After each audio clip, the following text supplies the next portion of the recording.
नमस्कार दोस्तों, good morning. आप सभी साथियों को बहुत बहुत स्वागत है श्योर सक्सेस सेंटर के यूट्यूब चैनल पर। और दोस्तों, आज के इस वीडियो में हम लेके आए हैं बायोलॉजी का बहुत ही इम्पोर्टेंट टॉपिक, और वो टॉपिक है मुख गुहा यानी ओरल कैविटी। दोस्तों, इस टॉपिक से आरआरसी ग्रुप डी में ये हर शिफ्ट में एक सवाल पूछा जा रहा है, तो मैंने सोचा कि इस टॉपिक के बारे में क्यों ना डिस्कस कर दूँ, ताकि एक नंबर के लिए बच्चों को भटकना ना पड़े, एक नंबर उसका पक्का हो जाए। तो दोस्तों, आज के सेशन को आप लोग अंत तक जरूर देखिएगा, और चैनल को सब्सक्राइब नहीं किया है तो चैनल को भी सब्सक्राइब करके रखें, ताकि आप लोगों को वीडियो मिलते रहे। आइए दोस्तों, हम लोग इस टॉपिक के बारे में चर्चा करेंगे, और इस टॉपिक से जितना क्वेश्चन बनने का संभव है सारा क्वेश्चन को मैंने कवर करने का प्रयास भी किया है।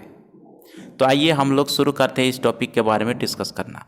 तो दोस्तों, आप लोग देख रहे हैं ये फिगर आप लोग को एक चित्र दिखाई दे रहा है, और इस चित्र का नाम होता है मुख गुहा या बक्कल कैविटी या ओरल कैविटी या मकुत माउथ कैविटी भी कहा जाता है। तो मुख गुहा बोलो, या फिर उसको ओरल कैविटी बोलो, या इसको माउथ कैविटी बोलो, या इसको बक्कल कैविटी बोलो, चारों का चारों इसका नाम एक ही है।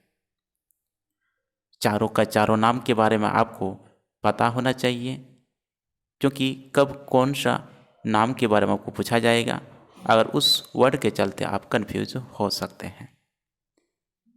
ठीक है, चलिए आगे हम लोग कुछ समझते हैं। देखिए दोस्तों, गुहा, यहाँ एक शब्द मिलता है गुहा, यहाँ पर एक शब्द मिला है गुहा, और इस गुहा का मतलब होता है गुफा, और इसी गुफा के अंदर में हम लोग खाना डालते हैं, और इसी गुफा से ही भोजन का पाचन होना शुरू हो जाता है। सबसे पहले इसी गुफा के अंदर में छः ग्रंथि पाए जाते हैं, 6 लर ग्रंथि पाए जाते हैं, और इसी लर ग्रंथि से ही लर का स्रावित करती है, और उसी लर के अंदर में एंजाइम पाए जाते हैं। तो कुल कितने ग्रंथि पाए जाते हैं इस गुफा में? 6 ग्रंथि पाए जाते हैं, और जोड़ी में पूछा जाएगा तो कितना बताना है? ये 3 जोड़ी होती है, यानी कि 3 प्रकार की ग्रंथि इस मुख गुहा में होती है। तो एक साइड का ही दिखाया गया है, पैरोटिड ग्रंथि होते हैं दोस्तों, और उसके बाद जाए सबलिंगुअल ग्रंथि, उसके बाद सब मैंडिबुलर ग्रंथि। यहाँ चित्र में केवल एक ही साइड का यहाँ पर दिखा गया है, और दोनों साइड का दिखाना संभव नहीं है, इस वजह से एक ही साइड का यहाँ पर दिखाएगा। इसी तरह से ये पैरोटिड ग्रंथि 2 होते हैं, और सबलिंगुअल 2 होते हैं, और सब मैंडिबुलर 2 होते हैं। पैरोटिड ग्रंथि, सबलिंगुअल और सब मैंडिबुलर, ये लेफ्ट राइट करके एक एक करके होता है। इसका भी लेफ्ट राइट, इसका भी लेफ्ट राइट, एक लेफ्ट साइड में होते हैं, दूसरा राइट साइड में, एक लेफ्ट साइड दूसरा राइट, एक लेफ्ट एक राइट। इसी तरह से टोटल 6 जो है लर ग्रंथि होते हैं, और 3 जोड़ी होता है, और 3 प्रकार के लर ग्रंथि पाया जाता है। आइए हम लोग समझते हैं पैरोटिड ग्रंथि। दोस्तों, पैरोटिड ग्रंथि ये सबसे बड़ा होती है, सबसे बड़ा लर ग्रंथि होते हैं पैरोटिड ग्रंथि। दोस्तों, आप लोग गांव देहात में सुने होंगे जरूर कि सांप का जहर जो होता है, क्या कहता है? सांप का जहर। लोग कहते हैं कि सांप का जहर किस में पाया जाता है? दांत में होता है। ऐसा नहीं हो दोस्तों, सांप का जहर दांत में नहीं होते, सांप का जहर इसी पैरोटिड ग्रंथि में ही होते हैं। तो सांप का जहर कौन सा ग्रंथि में पाए जाते हैं? पैरोटिड ग्रंथि में पाए जाते हैं। पैरोटिड ग्रंथि में सांप का जहर होता है। दांत तो दोस्तों केवल इंजेक्शन का काम करता है, दांत तो केवल कटने का एक माध्यम है, छेद करने की एक माध्यम होती है, लेकिन उनका जहर पैरोटिड ग्रंथि में होते हैं। और इसी तरह से दोस्तों, मानव की मुख गुहा में 3 प्रकार के ग्रंथि पाए जाते हैं, पैरोटिड ग्रंथि, सबलिंगुअल और सब मैंडिबुलर जो ग्रंथि होता है। और तीनों का तीनों प्रकार आपको याद होना चाहिए आपके परीक्षा की दृष्टि से। कब कौन सा पूछा जाएगा कोई नहीं बता सकता।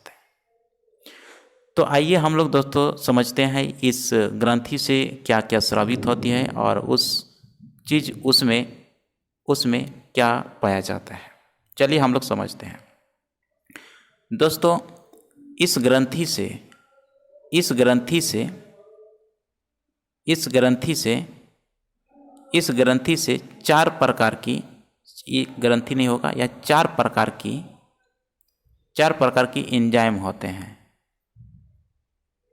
इस ग्रंथि के अंदर में कितने प्रकार के एंजाइम होते हैं? 4 प्रकार का एंजाइम होते हैं। 4 प्रकार का एंजाइम इस ग्रंथि के अंदर होते हैं, यानी कि इस ग्रंथि से ये जो मुख गुहा से जो पैरोटिड ग्रंथि और सबलिंगुअल सबमैंडिबुलर ग्रंथि जो है मैंने बताया, इस ग्रंथि से लार का स्रावित होती है और इस लार से 4 प्रकार के एंजाइम पाए जाते हैं। कौन कौन सा 4 प्रकार के एंजाइम पाए जाते हैं? लाइसोजाइम एंजाइम, टाइलिन एंजाइम और डाइस्टेज एंजाइम और म्यूलिन या म्यूकस एंजाइम पाए जाते हैं। तो आइए हम लोग समझते हैं लाइसोजाइम एंजाइम का काम क्या है। तो दोस्तों, लाइसोजाइम एंजाइम का काम जो है, ये जीवाणु को नष्ट करना इसका काम होता है। जो भोजन के साथ हम लोग जीवाणु खा जाते हैं, तो उस जीवाणु को नष्ट करना का काम कौन करता है? Lysozyme enzyme. टाइलिन और डाइस्टेज एंजाइम का काम जो है दोस्तों, कार्बोहाइड्रेट को डाइजेस्ट करना। कार्बोहाइड्रेट का डाइजेस्ट कौन करता है? टाइलिन और डाइस्टेज एंजाइम। और इसी तरह से म्यूलिन और म्यूकस का काम जो है, भोजन को चिपचिपा बनाना। क्योंकि दोस्तों, अब ये मुख गुहा के बाद सीधे ग्रसनी होते हुए अब आमाशय में ये चली जाती है। तो ये जाएगी तो ग्रसनी में कि किसी प्रकार की खरोच ना हो जाए, तो इस वजह से उस भोजन को चिपचिपाना बना होता है, और चिपचिपाने बनाने का काम म्यूकस एंजाइम करता है। तो इसी तरह से दोस्तों, अगर आपको सवाल पूछ ले कि भोजन का पाचन सबसे पहले कहाँ शुरू होता है, ये माउथ यानी कि बक्कल कैविटी में ही शुरू हो जाता है, मुख गुहा में ही शुरू होता है। मुख गुहा में ही भोजन का पाचन सबसे पहले शुरू हो जाता है। और प्रोटीन का पाचन के बारे में अगर आपको सवाल पूछ ले सबसे पहले कहाँ होती है, तो प्रोटीन का पाचन आमाशय में सबसे पहले होती है। और इसी तरह से तीनों का पाचन जो छोटी आंत में होती है, प्रोटीन का पाचन, कार्बोहाइड्रेट का पाचन और वसा का पाचन, तीनों का पाचन छोटी आंत में होती है।